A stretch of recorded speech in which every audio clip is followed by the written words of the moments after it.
Okay, so it's Mound Monday, so I'm going to show you guys some cool mounds in Russia. Now, these mounds are very streamlined.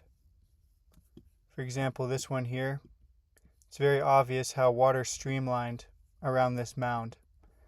And a mound is basically just sand or topsoil that has been streamlined and sculpted into a mound.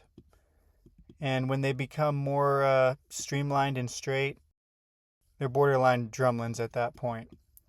But anyways, let's just look at this here, and based upon where the river channel is, you can really see what happened to this landscape, how water streamlined around all of these mounds. And to put it the most simply, they're just water sculpted features. Okay. And there's mounds all over the place here. Let me show you. So basically this whole region here is covered in mounds and braided ripple formations. So let me show you some braided ripple formations. You can see these are ripples in the braided streams. Let me show you a better location. I think this one's good.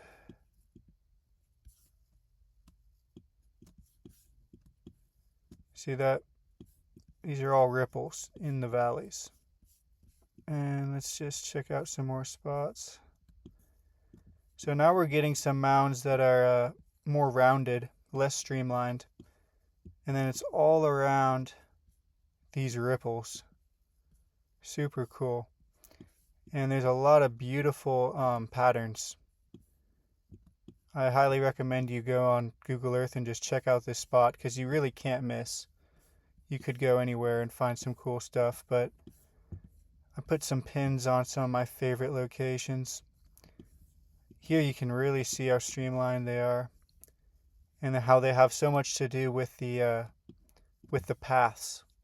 So some people think mounds are even from glaciation, but glaciers definitely don't make ripples in stream valleys. Right, so it's all fluvial. So yeah, there you go.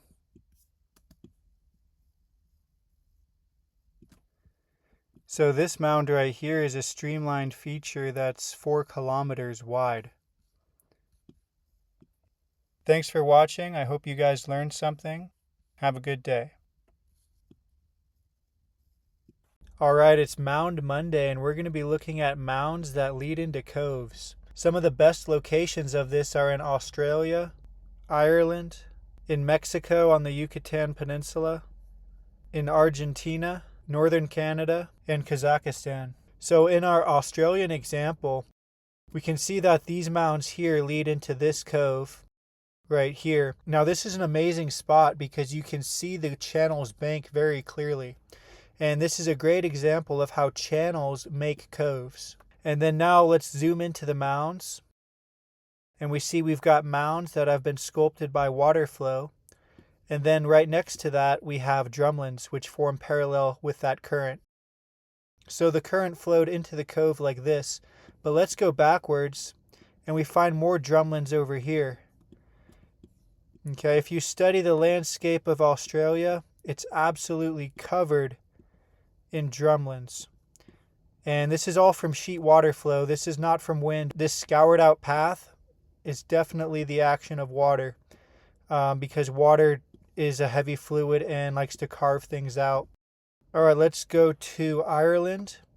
All right, we've got a good cove here with a somewhat streamlined island. We've got some nice mounds here. They're actually pretty straight, so they're kind of bridging the gap between mounds and drumlins. And then over here, we've got more of a angled ripple formation. From these mounds and drumlins, we get evidence of a current that then washed into this cove. And this cove is a part of a channel just like our example in Australia. Okay, now for one of my favorite examples. This spot in the Yucatan is just fantastic. Right, you can see how these channels are from water flowing into them. And if you're skeptical, you can look at massive streamlined mounds. Okay, this guy right here, is about 1.4 kilometers wide. So we got a whole bunch of massive streamlined mounds, and then you get more circular mounds as well. And they've got tails, and they're very clearly from water flow. That's why I like this example so much. It's because it makes it really clear what happened. And so this would be the channel here, and then this cove here is a part of that channel. And so over here you've got this as well. Okay, now we're in Canada, and we've got a nice cove right here. And leading into the cove is we've got these angled ripples here, and then where the water kind of separates them out into mounds. So it's a good example of water carved mounds. The full video is on YouTube, please check it out. Okay, it's Mound Monday. Let's check out the Florida Peninsula for some streamlined mounds. This mound right here is 2.7 miles long.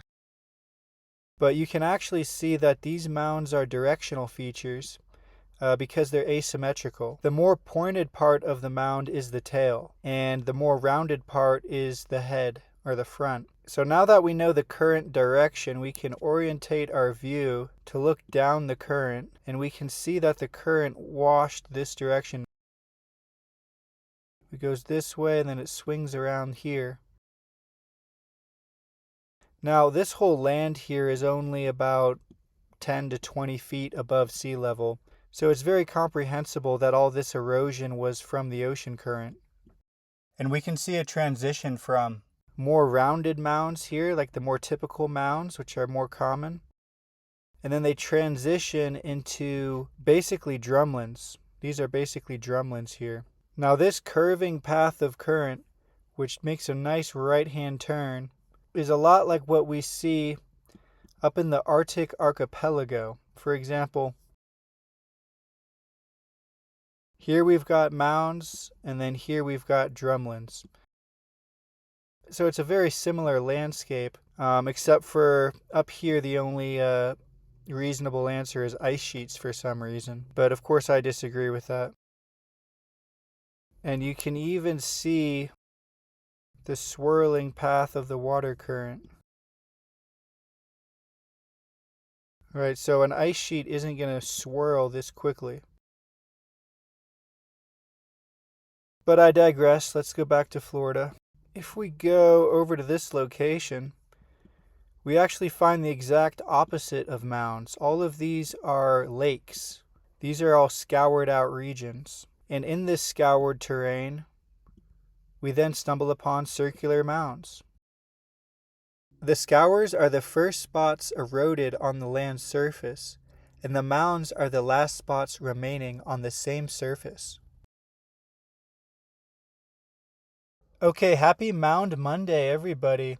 Today we're going to look at some mounds in northern Wisconsin. Now, this is another example of some really large streamlined mounds. These are some classic teardrop-shaped mounds, which means that they were streamlined. Look at this example here. Telling me that's not a perfect example of a streamlined mound. And then a much larger one right next to it. And then when you zoom into over here, you've got perpendicular forms. Now, if these were streamlined by a water current, then these perpendicular forms would be ripples. And that's exactly what I suggest they are. And then we go over to this spot over here, and then we get some really nice, more pointed streamlined mounds. Now, are you going to tell me these don't look exactly like what we found in Florida? Because I think they do. Now, we're all the way up here in northern Wisconsin. Why would they look like a feature on a warm coastline down in hot Florida? Well, Florida has water, and so did Wisconsin. Now, my channel is maybe a little bit unconventional, but I'm just looking at the features for what they are, and you can tell me if you agree, disagree. I'd love to start a conversation in the comments. But when I look at these features and at these landscapes, I see a water-carved landscape. And I hope you guys too, and I'm going to try to explain to you guys why it makes so much sense to think of a lot of places, especially flat landscapes, as being shaped by sheet water flow. So I've previously talked about Russia, which also has some really nice streamlined mounds. I mean, this right here is a really good example of a teardrop mound. And it's very large too. Let's check out its width. Over 2 kilometers wide. So we've got Wisconsin has large streamlined mounds. Russia has some really nice large streamlined mounds. If Wisconsin and Russia have large mounds, you're probably thinking, oh, it's probably got something to do with ice sheets or ice sheet melting. But then you go all the way down to Florida and find the exact same feature, large teardrop mounds. And then you even go to southern Mexico, and in a valley that leads into a cove is a very large teardrop mound. So I really don't think they have anything to do with ice sheets. I think they have much more to do with water. And I want you to see how these coves are water-carved channels.